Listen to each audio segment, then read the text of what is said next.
It's Thursday, yeah? Thursday, happy Thursday night, Dice Tower friends. Welcome to another daily chat, our nightly dose of positivity. We'll go with that, yes? I have a special guest, someone in the same room with me, which is truly a pleasure. Quarantine together. That's right. I'm stealing this idea directly from Roy. I'm not ashamed to admit it. I can steal an idea. Roy had his wife on, and so I'm having my wife on, Tiffany. And so we'll answer questions, and I don't know what else we'll do. We'll chat. We'll chat. We'll probably I don't know. I don't know what we'll do. We'll answer questions. Let's start with that. Do you want to introduce yourself? I'm Tiffany Harzanova. So I don't have Mike's last name. I'm a rebel. Yeah. But yeah, no, I'm married to Mike, so I don't know. I don't know what else people want to know about me. Ask questions. We'll find out. All right. Well, we've already got a number of people. Gator Dave gives an early hello, everyone. All right. Gator Dave, did Tiffany make it down to Florida yet? I sure hope so, because if not, I'm stuck in some odd time warp space continuum thing. So yes, I've been here how many days? Maybe 25 days I've been here. Yeah, that sounds about right. Yeah, I freaked out because I thought they were going to close all the borders to Florida, so we actually upped my move date. Yeah, that's true. It was originally going to be honestly, it was going to be like right around now originally that you were going to be coming down here. And then with all the talk of maybe, states getting closed down and having to go through a number of states to get from Indiana to here, we thought we would kind of push that forward a little bit. So we did, and we did it, the move in a very kind of very rushed. Yeah. I mean, we had been planning, but the thing is, I'd done a lot of planning from down here. Yeah, a lot of planning happened from Miami. Let me tell you. Yeah, but no. Yes, you, Tiffany had been doing a lot of getting the house, that we were staying in at the time ready and going, but losing 2.5, 3 weeks. 3 weeks. And so I was selling everything basically that I owned on Facebook Marketplace. And so had to really, we got rid of a really nice table. But anyway, yeah. So that's probably the thing that we're probably most disappointed about was that little bistro table. Yeah. It was a nice little bistro table, and it would have worked well here, but it just wasn't going to happen. Hello to everybody. Now, this is interesting. I'm going to get your opinion on this, Tiffany. Nick says he thinks that my dice character captures my personality the most of all the other dice characters. I'm checking to make sure that I don't see anything, before we get to that, I don't see anything here saying that our sound is bad. So okay, good. Nice. Okay, so do you think that dice guy does that capture everything there is to know about me? Is that me? This guy, like the little, with the little... That guy, yeah. Well, I mean, when you're in the house, you're playing games by yourself quite a bit, so... This is true. Yeah. Yeah. I just think that what Nick is, if I can speak for you, Nick, I think what he's saying is, the dice guy is ruggedly handsome. Oh, okay. Clearly intelligent. Very confident. Yeah, maybe he's not saying that at all. All right. I do, that being said, love my dice guy. I love all of our dice guys. Tiffany picked out cat. Picked out her little animal there. There's a lot of different animals that Tina, the artist that does all of these, does some really cool stuff. As a matter of fact, I wish I had it handy. Tina drew a custom drawing for me, actually, that I gave to you, of our cat Ralph and his her. Why am I saying his? See, that's another whole story. We have a very feminine and ladylike She's not ladylike in the least. But we have a very, very female cat that is named Ralph because your son, when he was very young. Where is that picture? I have to find it. I did. Okay, I don't know. It came in the move, but anyway, she drew a little picture of our cat Ralph and her chipmunk friend back in Indiana. So until the cats drove the chipmunk away. Yeah, the cat left. So okay, so let's see. Wow, I'm gonna put this up there because we're not saying it. Look at those gorgeous people, Mina Magic. Look, Mina, I'm glad that somebody said it. I wasn't going to say it, and you weren't going to say it. I'm glad somebody said it. Well, thank you. Thank you, Mina. Okay. Hello to Dead Squirrel and Kabuki Kid.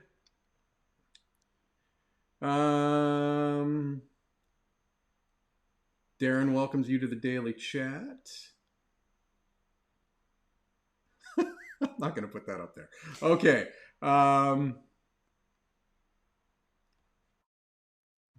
Elena P. is a rebel also. Rebels Together. Doesn't have the husband's last name either. Yeah. No, look, I'm Czech.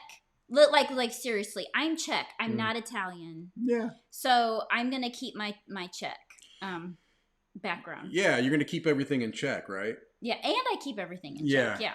So, do you want to talk a little, because this was interesting to me, maybe it'll be interesting to all of you. The last name changes in a Czech. When Czech women get married, they take on a different suffix in their name, right? Yes. It's so my maiden name is Harazin, Harazin. And then when I got married, not to Mike, in the Czech Republic, it's a long story to my first husband. My name changed to Harazanova. So I kept the Harazanova when I got a divorce from my first and only ex-husband. So I've been married twice, and when I divorced my ex-husband, I kept Harazanova. Yes. So yeah. And we have two, I think, really cool names. That doesn't sound humble at all, because I guess it's not. But I like my last name and I like your last name, so I'm all good with that. All right, David Wagazer asks, Tiffany, what game would you never play with Mike, and why? What game would I never play?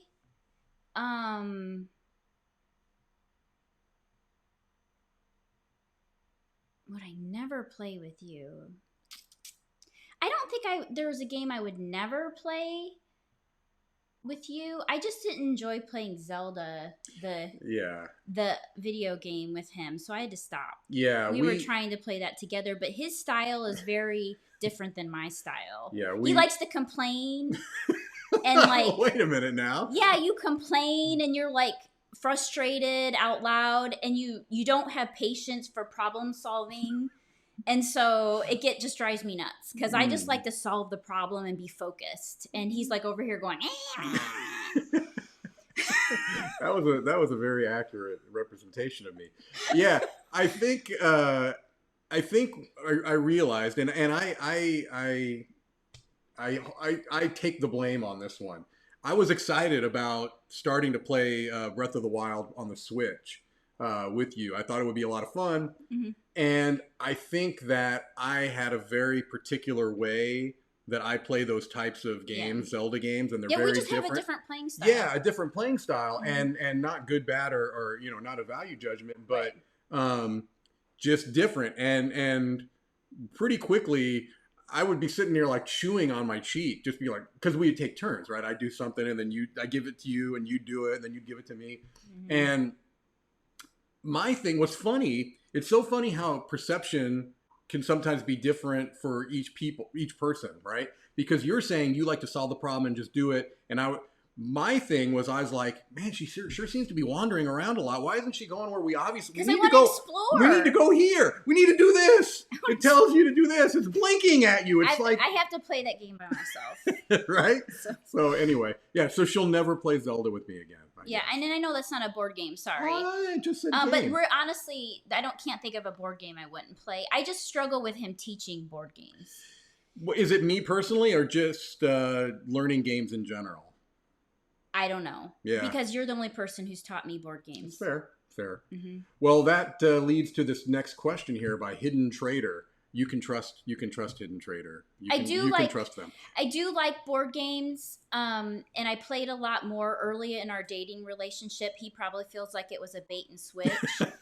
Um, No, I don't. But I quickly found out that he likes the cult of the new, like to keep going new game, new game, new game, new game, new game. And I like to master something until I play, so I love Pandemic, for example, and I played that app a billion, like I actually got Pandemic God status. Like that's how much I love to play a game and master it. So that's where I struggle. So I love games that we played together. So Pandemic, the Cthulhu game. The which Cthulhu the game? Thor game, the Cthulhu game. The Thor game is Yggdrasil. The Cthulhu game, where the clock goes around. Oh, Elder Sign. Yeah, Elder Sign. Yeah. The Cleopatra game. Cleopatra, Society of Architects. So I'm more, I guess, old Deep. school. I love Waterdeep, but I call it Glooming Deep. I like the Fox game. It's, Indian Summer. Yeah, Indian Summer. Mm-hmm. So I probably like more older games. Those are actually still considered pretty new, though. You think so? Yeah, most of those. I don't know. Yeah. Yeah, and remembering that we're on a family-friendly channel here. I have problems. Tiffany was I'm just only because of this particular issue. Tiffany was thrilled to find out that the Pandemic app got updated. Oh, I'm so upset. I'm so mad. They ruined the whole app. It's just ruined. Yeah. It's just totally ruined. It's not good. And I was playing it really intensely, especially when COVID came out. For some reason, I'm like, I got to play Pandemic now. I don't know why. A lot of people are doing that, actually. And and then they go and update it, and the whole thing just got ruined, and I had to stop. And then it sent me back to another game. So I don't know. Yeah. You do like board games. I part of me thinks that because when we first got together, I was a board gamer, but not anywhere near where I am now. Yeah. I mean, over the last 7-8 years, I've really, really gone down that rabbit hole. Mm-hmm. And I think maybe that's part of the reason is that it's been such a big consuming thing that, we had the games that we played together. But then I was always looking into the next thing, and that's just not what you're interested in. Well, also I started all my side hustles. Yeah. So you started taking off in board games and doing your channel, and then I started trying to make money on the side. Yeah. You're being clear here. You do a lot of reselling and stuff like that. Well, there's a lot of things. A lot of things. You've got a lot of different interests. A lot of passions. The red text against that busy background is tricky to read. Yeah, I see that now. Unfortunately, my concern, Kabuki, I'll put it up, although apparently people won't be able to read it. My concern is that if I switch either the overlay right now or try to mess with the color of the text, that I could mess the whole thing up. So hopefully we can, I'll read the questions out too. But hopefully it's not impossible, and I'll keep that in mind on the next chat. I'll go with either a different background or mess with the text color. But thanks for letting me know, because I will deal with that right now on the next time. Okay. Let's see. We'd love to see Ralph. Well, we were. Oh, here. If she comes around, I'll try to grab her. Yeah, Ralph is. She's currently waiting for treats. Yes, which she's already been given some treats. By Trader the way. Joe's sells these treats. Yes. And I'm telling you, if they ever stop selling them, there will be a mutiny. It will be bad. Oof. Yeah, it'll be really bad. All right, Kabuki. Quick top 5 list of best 80s movies. Now, since this is going to be quick, I want to get right off the bat and say that I'm going to be forgetting some that I'll kick myself for later. But okay. I tend to think of a lot of the John Hughes movies, like Ferris Bueller's Day Off would be one of my favorite 80s movies. So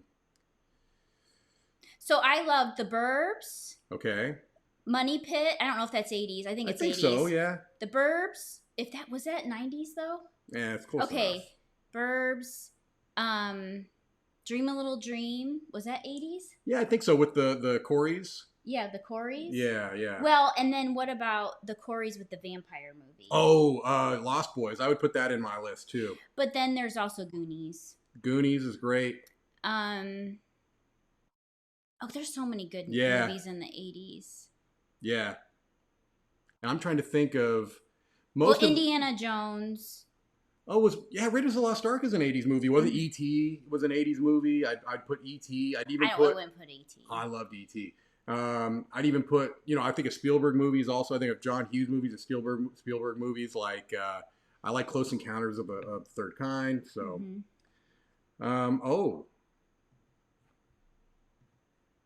I heard Ralph the Cat cheats at board games. I could tell you what Ralph does do. Ralph will, out of nowhere, all of a sudden decide that the table that I play games on is where she wants to be. And it's not like the typical cat thing of when I've got all my components out and knocking them around. She doesn't really mess with that too much, but every so often I'll come and there's just hair everywhere. So I know that she's been... Oh, there's hair everywhere. Well, that's true. Especially since she moved to Florida. Yeah, she's shedding more. All right. Let's see. Okay, so Nick, Tiffany, do you have a collection of excuses to give Mike when you don't want to play board games with him? And Mike, how many of them have you heard before? Can I address this first? Sure. I know this question is to you, but this isn't the way we work. No. At all. He doesn't ask me to play board games. No, and if I did, you wouldn't give me an excuse and I wouldn't expect an excuse. It would just be like, I'm not into it. You know what I mean? No, he's basically waiting for the day, which has been a while, for me to say, so there is a game that I'd like to learn how to play, which is the Isle of Cats. Yeah. It just hasn't, you would think we would have done that in quarantine, but... We've been busy. But we've been so busy with work, and then just trying to set up the house and stuff. So hopefully we'll get that in. But yeah, I don't do excuses. We're pretty straight shooters. Yeah. There's no shadow games in our relationship. Yeah, for better or for worse. Yeah, the other person generally knows how the other one feels about them. There is no reading between the lines. yeah, very true. Very None of true. That. Yeah, we pretty much know where we stand at any given point. Yes. But yeah, I know that. Look, this is not to cast aspersions on how any couple. No, that's just because I have to be a straight shooter, and he's had to adapt to that. I have, but I have. But you generally do well speaking, with it, I think it's I prefer it because you never wonder. There's not the ambiguity, and the gaming thing is something that I'm happy with. You don't. Neither one of us, I think, is discouraging in any way of the other person's interest or hobby. You are remarkably supportive of my love of the hobby, and you've got an interest in it. You would go to Gen Con every year, and you I would say that you know more. And this, I don't know if you even think about this way, but I would say that you know more about board games than probably 98% of the people in this country. Yeah, because he was freaking out the other day. I was on a work call and somebody was asking me about board games, and he was freaking out because he's overhearing me talk about whatever and board games. No, but honestly, our relationship very early on, I'm very proud of this, so I'm going to tell them this. The way we set up finances was so smart because we have money. We each have our own dedicated money for whatever the heck you want, and there's no judgment money. And so there isn't the situation of having to get approval. So we've got boxes coming in left and right, and nobody cares. Nobody says anything. I only care when it's not my box. He only gets upset when it's not his box. It's like, all right, if there's packages coming here, I mean, and they don't have his name on it. Right. Then he's upset. Yeah. But other than that, no, that's true. That's true. Very true. All right. Darren. Tiffany, did you grow up in the Czech Republic or have you visited? Do you remember when it was Czechoslovakia?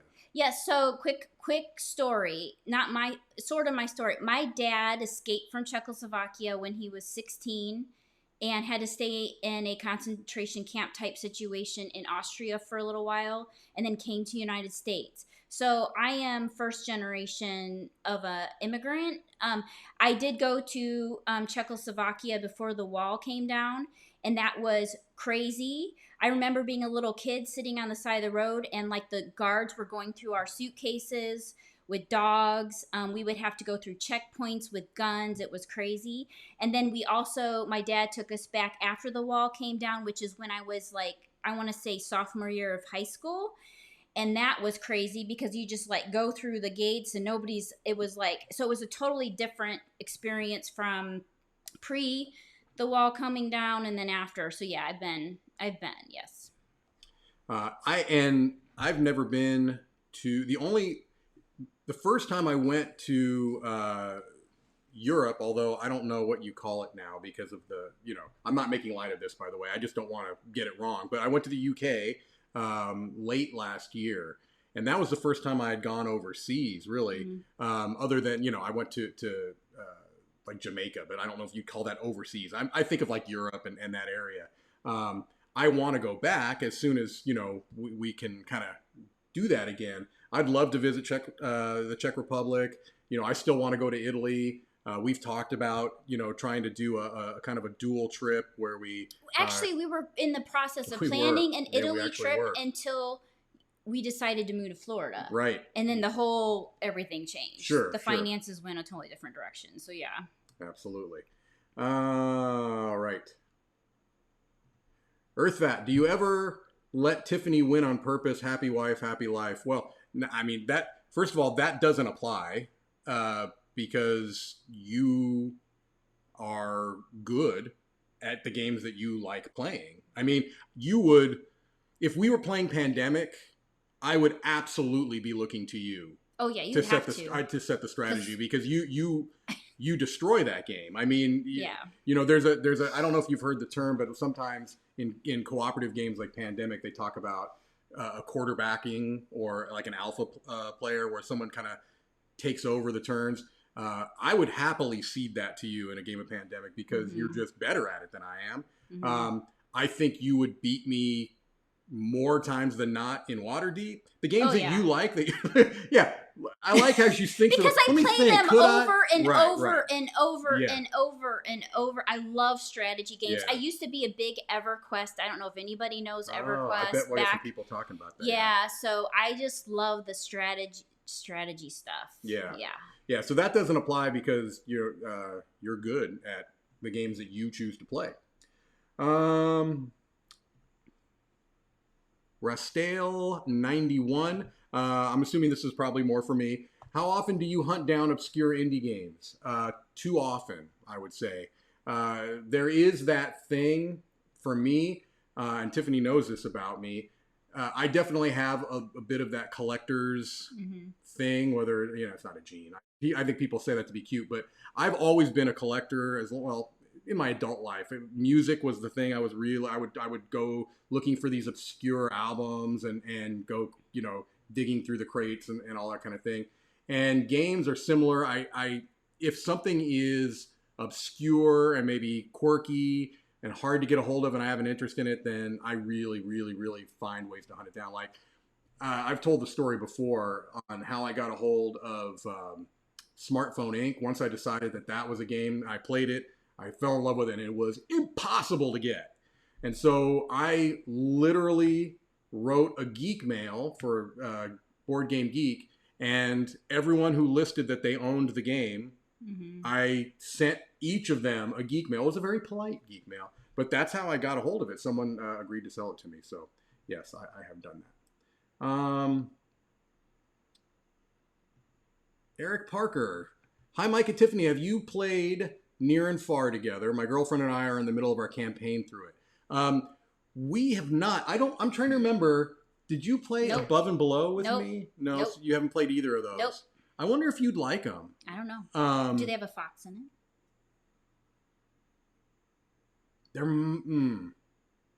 There's really cool art. I mean, in both of those games. I don't know if there's a fox specifically.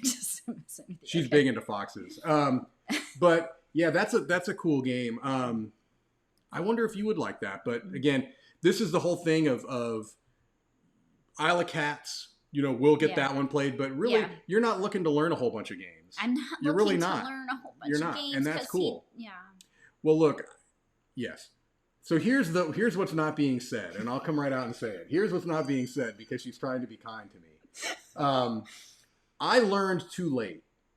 Okay. In our relationship. I learned too late that the way that I taught, and I'm going to put this in the past tense, the way I taught games in the past, if you could design a way to make you disinterested in a game, it would be the way I used to teach games, which was I had this huge concern that everybody at the table, because it usually wasn't just you that I was teaching. No, you were teaching a bunch of other people. people. Yeah. I had this huge concern earlier on when I was playing games and teaching games that if I didn't cover every single possible rule, every edge case that could come up, every little thing, and I'm all, I was, a teacher for almost 20 years, a high school teacher. And so I took it really seriously that I want to make sure that everybody at this table feels like they know exactly what they need to do on turn one. Meanwhile, you're losing your mind. You just want to get sitting going. there going like this. Right. Like, you learn in a very different way. Yeah. For you, high level overview of what the game's about, kind of what you need to do and learn by doing. And you'll have the game figured out. But I've never given him the opportunity to teach me the new way yet. And to be fair, I don't blame you. I don't blame you because you don't know any different and it's look, okay. I get we'll it. Do it. We will, but that's what's being unsaid is that I taught in a way, and to some extent your reaction to it helped me realize that maybe there are other people that are having a similar way and that I should perhaps take a different approach to teaching. So thanks for asking about near and far, and that's what led to all that. Okay. Robert Long, what was the first game you two played together? So I saw this question pop up and I was thinking about it. I think some early games were Dungeon Crawl. No, the Dungeon Roll. Dungeon Roll. Right. The Odin's Ravens. Odin's Ravens was one of the earlier ones we played, yeah. The Elder Sign. Yep. What's the one that was like timed and you had to get out of Escape, Curse from the Temple. Yeah. The desert, get out of the desert. Forbidden Desert. Yeah, see, I don't know names of games. I call them weird names. Those I would. Can you think of anything else? No, as a matter of fact, you remembered some that I hadn't. I think we did play Extinction. Were all the extinct animals, endangered animals? I don't know. I don't remember that one. I'm trying to think of which one you're talking about. Yeah. And we played, you've already mentioned Cleopatra and the Society of Architects, Blue Moon City. Oh, Blue Moon City. Yeah. I love Blue Moon City. I think that might be, they should make an app for that. I would go nuts. You would go nuts. Yeah. That is probably, that's the game that I tie to you. Mm-hmm. That's the game that I have the most kind of sentimental value towards. That and Elder Sign. And Elder Sign too. Mm-hmm. All right. Let's take a look at what else we have here. Thank you for all the questions, by the way. Elena P. loves Waterdeep, says it's a classic. All right. Are you willing to get into this, or is this going to be too upsetting to you? No, it's fine. Gator Dave wants to know what they did to the pandemic app. So many bad things. So right now, the app used to be able to flip, when you have your iPad and you can turn it. Yeah. It can only stay one direction. And they changed the graphics so that you can't see the characters very easily. You can't see the blocks on the cities very well. And they did some stuff to the movement that made it just really awful. Now, they did do another update really quick, and I think they may have tried to fix some things, but I've just been so upset that I haven't gone back to really kind of see. So they just moved everything around, and you can't move around as easily. It's just a nightmare. Total nightmare. And I've heard that other apps by the same company have also been similarly messed up. Like I've heard the Splendor app is not as... I haven't seen it, but it doesn't surprise me if the pandemic app is having as much problems. David Wagazer asks, how did Mike propose to you, Tiffany? And it did involve a board game. Yeah, so I actually have it. This is another game we played early on. You should put this on a video and show people. Yeah. He took the love letter special edition, right? Yeah, the wedding edition of Love Letter. Yeah. And he took the cards and like changed the text on the cards, and I don't remember what it said, but of course I still have it. Yeah. So yeah, by the time I got to the princess card, it was something like, "Will you be my princess?" or whatever. Mm-hmm. Yeah. So yeah, it totally did involve a board, It really did. game Yeah. or a card game. Yeah, no, that counts. That counts. That's another game we would play early Yes. on was Love Letter. We would play Yeah. the heck out of Love Letter. Yeah. And I still like Love Letter. I think that game does not. I think people need to get back on the Love Letter train. Yeah, Love Letter is awesome. Burbs was the 80s. Okay, good. 89. Woo, got in. Really right? close. When Harry Met Sally is great too. I haven't seen that. Okay, so here you go. Now here's where you get to go all out. Raymond Limburger, best non-board game podcast. You are a huge podcast listener. I'm huge. And you don't listen to board game podcasts. I do, except Mike's. Except for mine, which is sometimes barely, it makes me mad. Barely a board game podcast. Because sometimes he says things on there that are just crap. But anyway, okay, I'm gonna be really honest. But I don't recommend it for everybody. Sword and Scale is by far the best, but that's only if you like true crime. Yeah, it's pretty grisly stuff. And it doesn't hide the stuff, so you have to have a strong love of true crime to really watch that one. But that's my honest answer. Mm-hmm. And then, that'd be my honest answer. All right. I'm putting this up there just because, was this the 80s? Yeah. So I Married an Axe Murderer? That was the 80s, yeah. God, I love this movie. Yeah. I love... Move that gigantic heat around if you can. All right.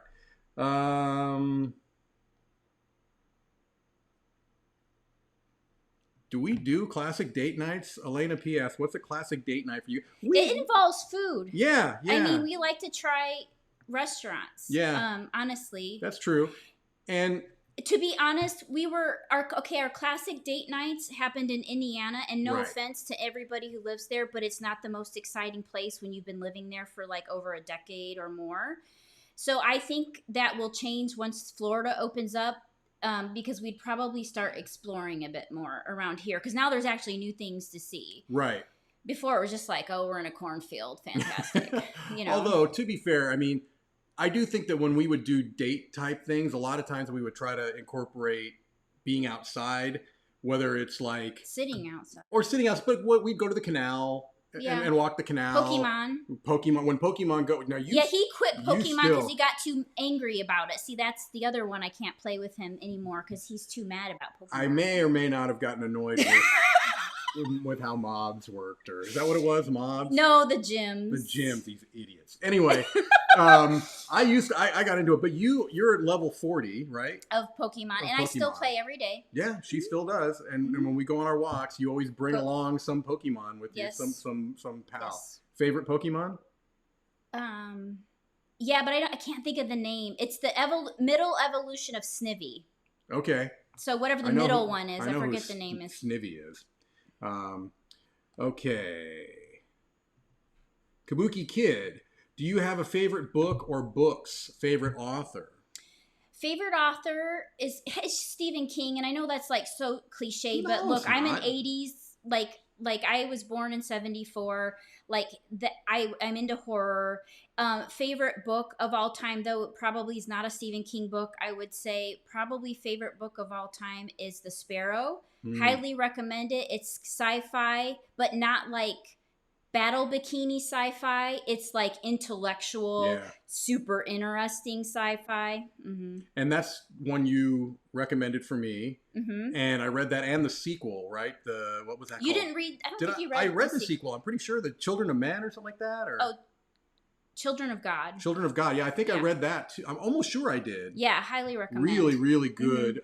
Really good books.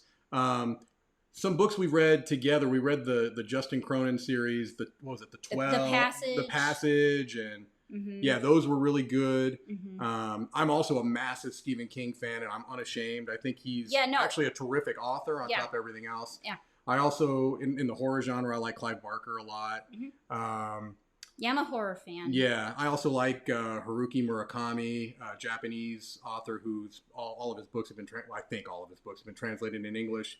Fantastic author. I like Richard Price a lot, who writes kind of like crime novels, but really not like your typical. He's also wrote a lot of that TV show The Wire. So, Gator Dave, any thoughts on Tiger King? I just love. Well, I did watch it after he did. I love the memes. I just love the memes. It was crazy, but I have to tell you, I felt so bad for the tigers. Like there was an animal. I don't mean to like be negative, but there was an animal element there that they weren't. People were so freaked out by the story and the characters. Everyone was forgetting that these animals were like being starved to death, and I'm like, ah. Yeah. So yeah, those are my thoughts. No, it was pretty crazy. It was. Gator Dave is all place. Gator, you. I mean, but these are good questions. So I'm not trying to. I'm just trying to pick out favorite ethnic foods that they've tried since coming down to South Florida. Now, granted, things have been shut down for the most part, but you did come earlier. We've only tried Cuban. We've tried, which has been fantastic. As a matter of fact, we did have some delivered this weekend, which was this past weekend. So good. Yeah, it was like a chimichurri sauce, churrasco, chicken and steak, delicious.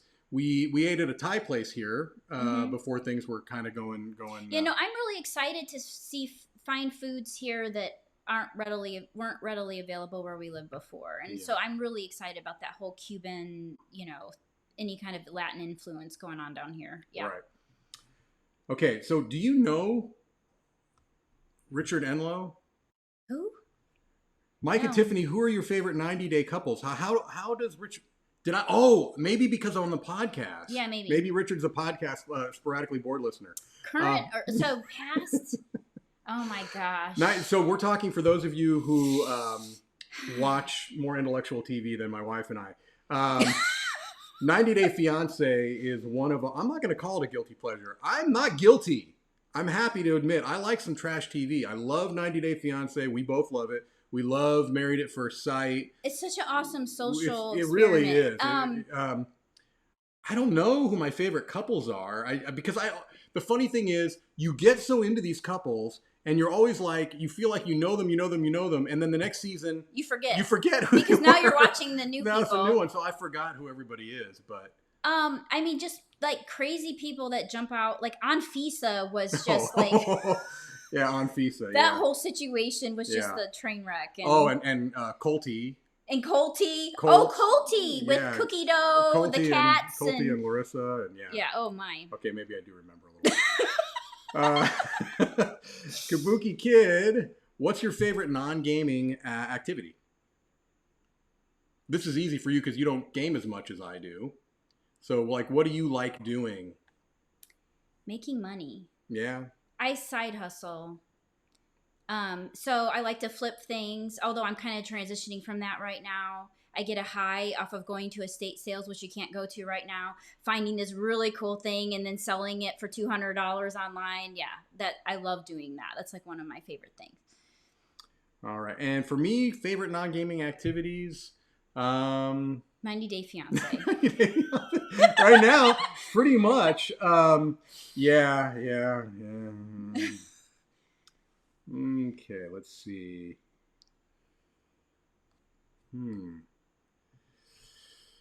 Another Kabuki question. A great obscure game that you love that you want to talk about and don't get to normally wedge it into a Dice Tower video. This is tough because I feel like a lot of times I worry that I push obscure games a little too much. Like I'm always talking about Radis.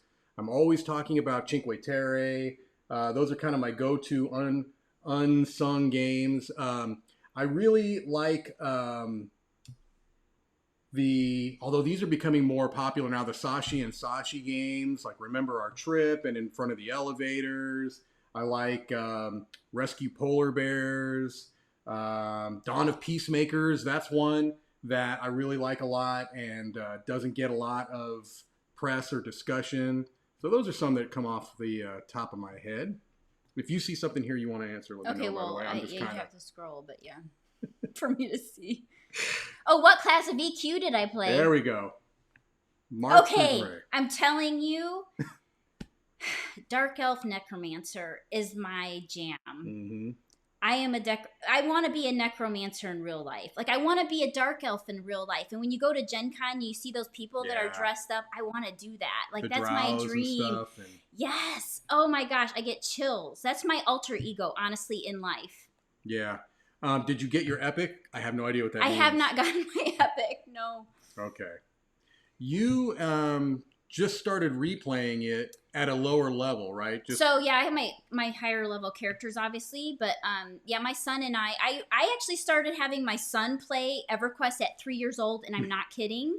And he still plays to this day with me, and we just started on a progression server, new characters, and so that's been really fun because we're really poor and we have no money, and we're like trying to like scrape up money to buy spells and stuff. It's pretty funny. Mm-hmm. Foxes are the next domesticated pet, right? Would you want to have a fox? I'd feel too bad. Yeah. Honestly, I wanted to buy a foxtail at Gen Con, but then I couldn't ethically do it. Yeah. I mean, I wanted the essence of the animal, but then I couldn't bring myself to pay money, not judging anyone who does, but I couldn't bring myself, so I bought a fake one. Okay, Cora Lou. My friend went somewhere in Japan where you could cuddle foxes. It was like a cat cafe, but with a certain breed of foxes. I would love that. We went to a cat cafe in Miami, South Beach. Yes. Before, of course, this was before the quarantine, but before any of that went down. When you were down visiting I would earlier. love to cuddle foxes. That would be awesome. Yeah. I've heard from people that live around foxes, though, that they can make a really screeching loud noise. So I don't know that I'd want one screeching if I was holding it. That might make me a little concerned. Rashtali91, do you think games can have too many expansions? Only example I can think of is Star Realms. I'm sticking to the base set. You have an issue. I don't have an opinion with this, do I? You have an opinion with one particular expansion. Oh, with Waterdeep. Yeah. You with Waterdeep? Yeah. So I love the Undermountain expansion. Oh, it's awesome. I love Undermountain. Mm-hmm. But what is it? Skullport? Yeah. Hate it. Hate it. I want nothing to do with Skullport. Yeah. Nothing to do with it. It is cool, though, that in that expansion, they've made it modular. So you can do just Undermountain. You don't have to have I'll do just Skullport. Undermountain on the app. And I think that you absolutely can have too many expansions.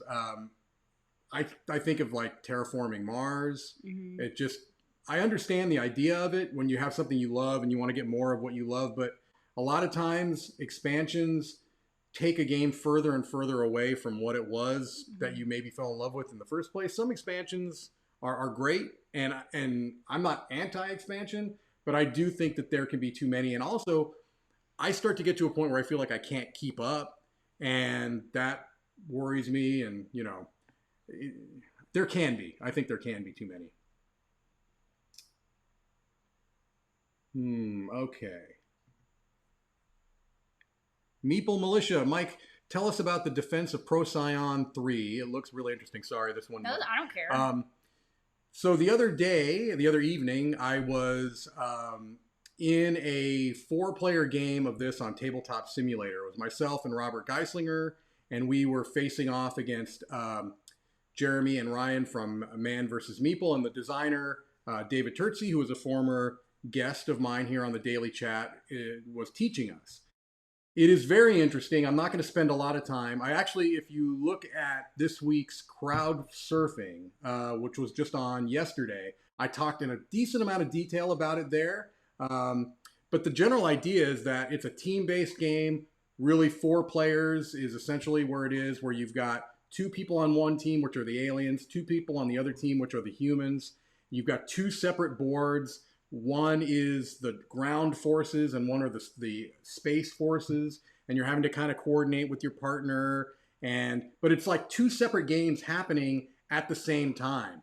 And so I felt like I understood how my role worked, but I had know nothing about how the other three roles worked. And that, I think some people will love that and other people will be a little bit intimidated by it. Like I read my 10-page rule book for my faction, but I know nothing about how the other three play. So unique, I can say clearly not like any game I've ever played before. So um, Kanan Seaton, what was your favorite FLGS in Indy? I am in Indy and I'm looking for a good store to visit. You know the answer to this. Mm-hmm. You remember the name of it? No. Game Preserve. Game Preserve. I worked there just for fun. But it's up by Keystone. Keystone at the Crossing. Keystone at the Crossing, yeah. Yeah. Now, they're obviously currently closed, but I think that they're. I thought I saw something on social media where they were talking about trying to do curbside soon. If I'm wrong, I really apologize. But I know they're doing some stuff with Magic still, kind of remotely. I don't know how they're doing it, but Game Preserve in Indianapolis is fantastic. Moonshot Games in Noblesville, which is north of Indy, is also a really good place. The manager there, Mark, also is the Chubby Meeple, and he's done some videos on Dice Tower in the past, and so really great people there. Oh, and it's not really a game store, but there's that Donuts and Dragons. Oh yeah, Donuts and Dragons, yeah.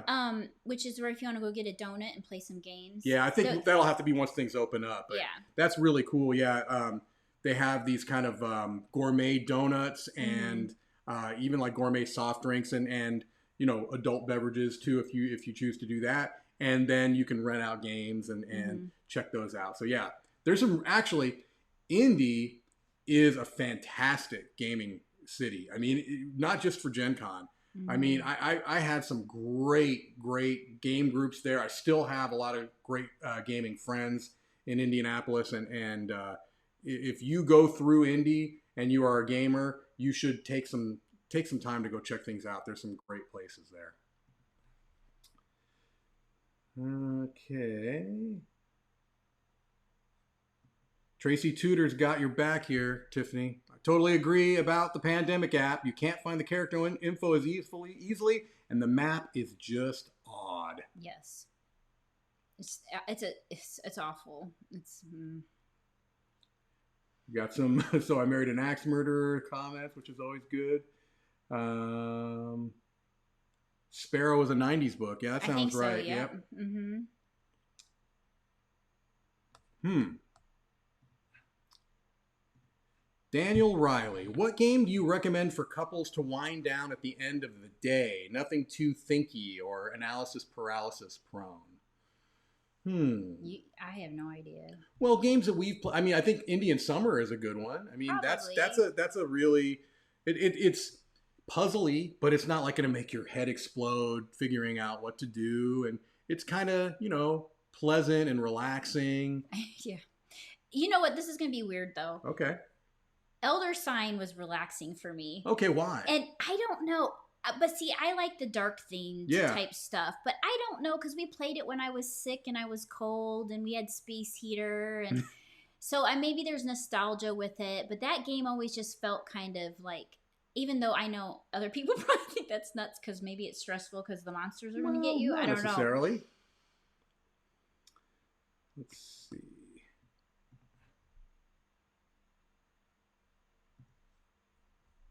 Ramon Limburger, favorite sport to watch or play? For me, it's football. I'm an American football. That's my favorite. I do like a lot of sports. Would you consider yourself a sports fan? No. I mean, I grew up in a Slavic household, so I knew about hockey and soccer. I have some funny stories around that, but no. I mean, the only sport I enjoy watching is gymnastics just because I used to be a gymnast. So, would you consider horse racing a sport? Because you like watching like the Derby and stuff, right? Yeah, I'm conflicted about it, but because of the treatment of horses. Well, yeah. There's that. I enjoy it, but I love the betting part and trying to figure out and guess. Yeah, but then I get all guilty. I feel guilty, but anyway. War Game Cop, Mike, how in the world did you ever talk her into dating you? This is one of the world's great mysteries. I don't know, and I prefer not to dwell on it too much because I don't want it to go away. I'm just happy that you did. Hmm. Darren Richards, Frank Herbert Dune books. Have you read any of the Dune books? No, I haven't. I don't think. I read the first Dune book, and I read the second, and I began to read the third, and I was out at that point. Mm-hmm. I appreciate its importance in science fiction lore, but I just got off put by the amount of like new vocabulary that you had to learn to read these books. Like he made up this whole like almost a new language. There'd be like this glossary in the back of the book, and while for a world building, it's awesome that they created this huge world. It was a little too much for me, just a little too arcane for my taste. And I'm more horror versus sci-fi generally. Yeah, so yeah. Mm-hmm.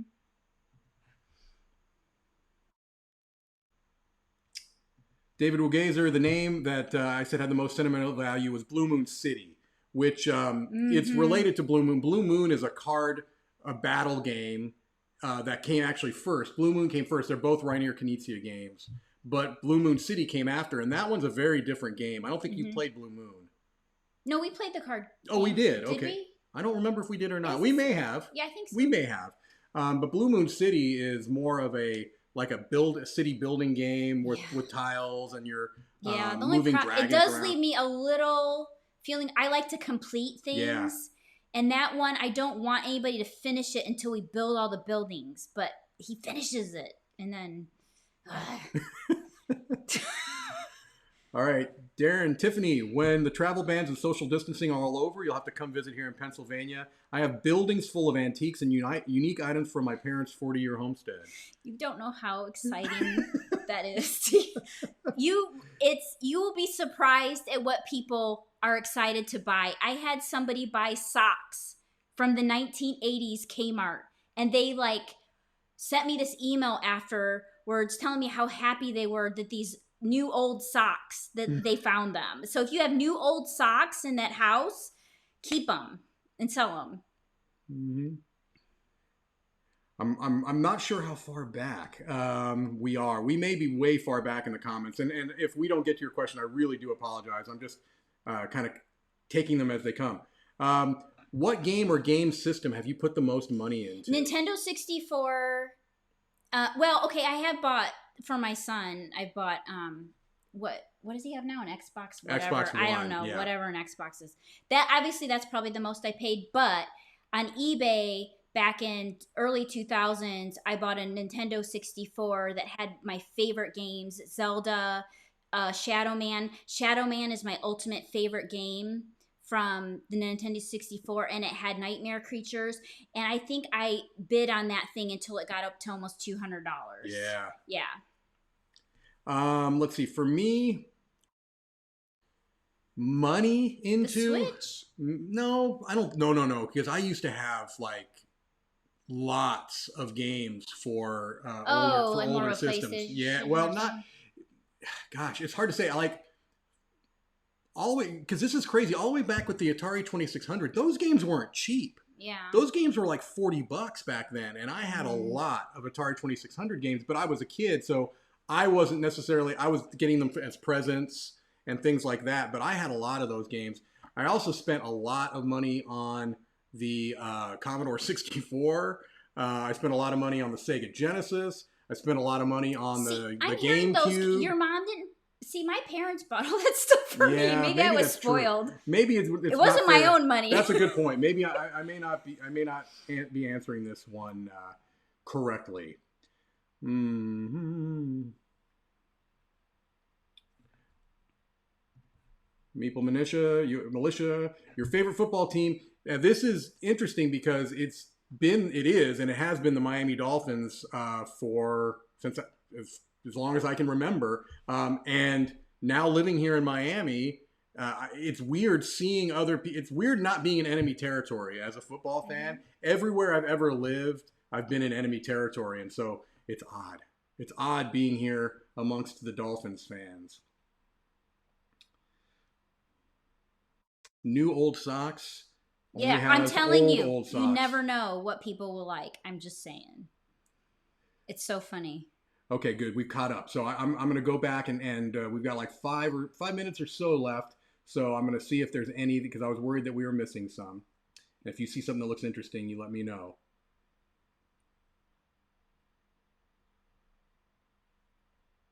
Some very nice people saying nice things about you and saying some nice things about myself too. So, Wolfbane's Gaming Den. Do you guys ever feel compelled to play digital versions of board games with one another over physical copies, either because of convenience or etc.? If so, what are some games you would play this way? So we tried to play Waterdeep when I was in Indiana and he was here. Right. But I think we just got too busy. It's probably due to 90 Day Fiance, to be honest with you. And like Married at First Sight. They came back, yeah, like they were on hiatus for a while. Yeah, so we weren't very successful at remembering to take our turn.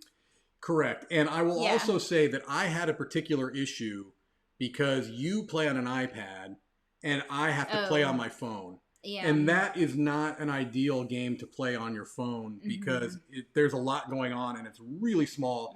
And I don't want to alarm anybody here, but I'm an old man. He refuses to wear glasses to see. I've never had to wear glasses my whole life.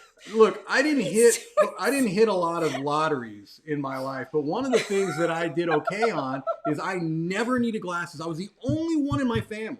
I have 2 brothers and a sister, and my mom all need glasses. All wore glasses or contact lenses. I never had to wear glasses.